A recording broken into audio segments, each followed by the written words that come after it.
So I'd loved my Astara altar with its new birth, its baby unicorns, its pink fluffiness and its simplicity. I'd really loved it. But Beltane's here, the union of the god and the goddess, a fire festival, and I wanted something to represent passion and self-love and the sun. It's a fire festival. It's when the god and the goddess come into union. It's a waking up of the earth and flowers. So it was time to say goodbye to the bunnies and the unicorns and the babies on the Astara altar.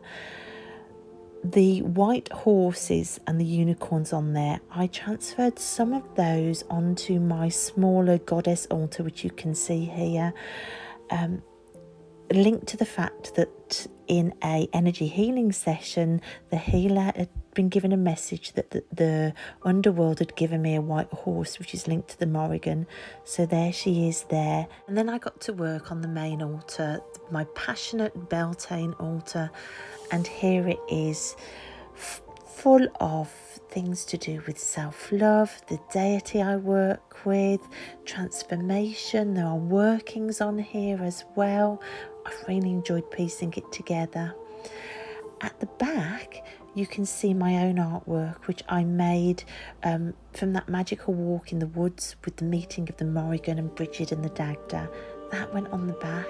I really wanted something to focus on the deity I work with all the time rather than just the Sabbat.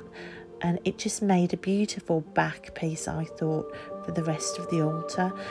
I've already got those pictures and the swan up there for Bridget and the Morrigan, but just putting that back piece of art really felt important to me. I wanted to drip the whole altar with flowers. For the time of year, my garden's beginning to get flowers. Red flowers for passion, white flowers for forgiveness, for self-forgiveness. For this is an altar about self-love for me this time, which is why I have in the corner a heart mirror. I can see myself in that mirror. It's a reflection that is for self-love, to remember to be kind to myself. There is a little fairy grotto on there, all to do with self-love, and there are some workings in there as well.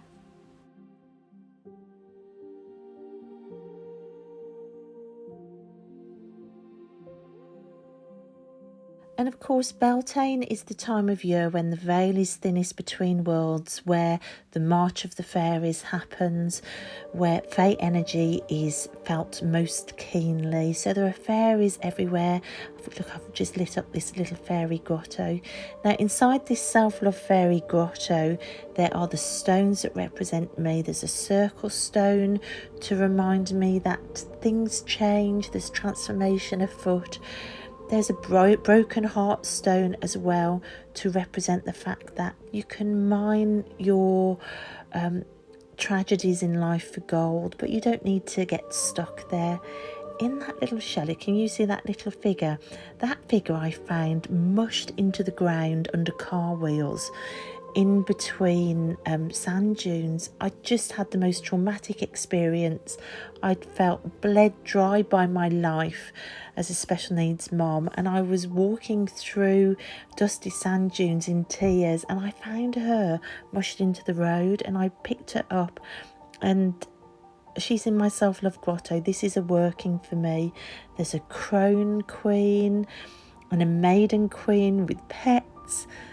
There's a fairy resting, reminding me to rest on the altar. You can see the maiden queen. There's all sorts of fairies on there that are really meaningful to me. I absolutely love this little self-love grotto. I really do. You can see that circle stone and the broken heart stone there.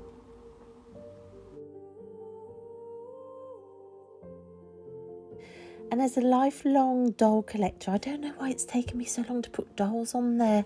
There's a red-haired doll to represent the Morrigan. She's naked to represent the embodiment and getting back into my body that I'm doing at the moment. There's a pink-haired fairy.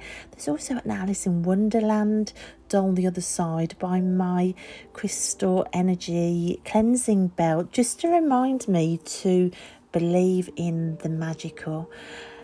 So I just have really enjoyed putting dolls on the altar. For me, I don't know why I've taken so long.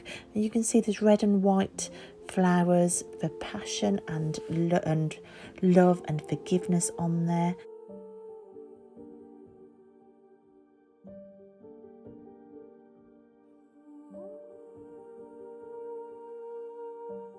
You can see I've got my little figures out. These little plastic figures I found in a box that used to belong to my dad, and they're my little Morris dancing troupe that come out every Beltane, but they also represent for me a river of ancestors, a flow to past and future, and they're my ancestral link, my link to my dad and the people in my line. And then here we've got the sun to represent the time of year with the sun. We've got the phoenixes on the Russian dolls and suns again, because of course Beltane is a fire festival.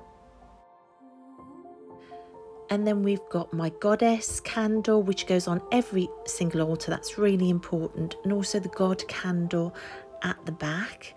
Of course, Beltane is a union of the two. There are some really gorgeous little funky plastic fairies up here. I love these fairies at the top of the artwork. And then the butterflies represent transformation and the workings I'm doing at the moment. So it's about transformation, passions, flowers, the sun, fairies, self-love. I've got another sun artwork that I painted next to my red lava lamp, which is really apt as well this Beltane. And then some princes and some princesses and some queen figures to remind me to always wear my crown and to also embrace the divine masculine energy that's within me, as well as the divine feminine, which I have really battled with over the last year.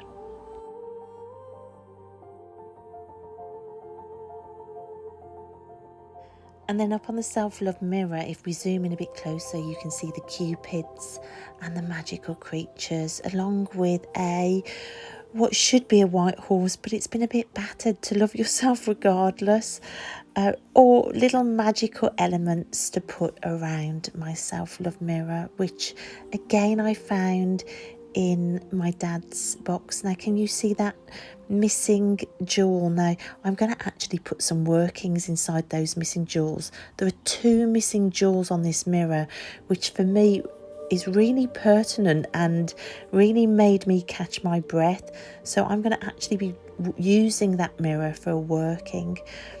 So I am absolutely thrilled with it. Down the bottom you can see there's still a place for working with my weaver's card. There are pink and red candles. Look, I've got a crown candle holder as well. Wear your crown, don't make it invisible, make it visible. And remember to appreciate yourself and all the unique, wonderful things that you bring to the world. Have fire and passion for you. There's my broomstick in the corner as well, and a umbrella over the top to represent the wheel continually turning, change continually happening, and throughout that we need self-love. So that's it, guys. That is my Beltane altar. I hope you loved it as much as I loved making it. Blessed Beltane, everybody. Remember, self-love first. Thanks, guys, and I'll see you next time.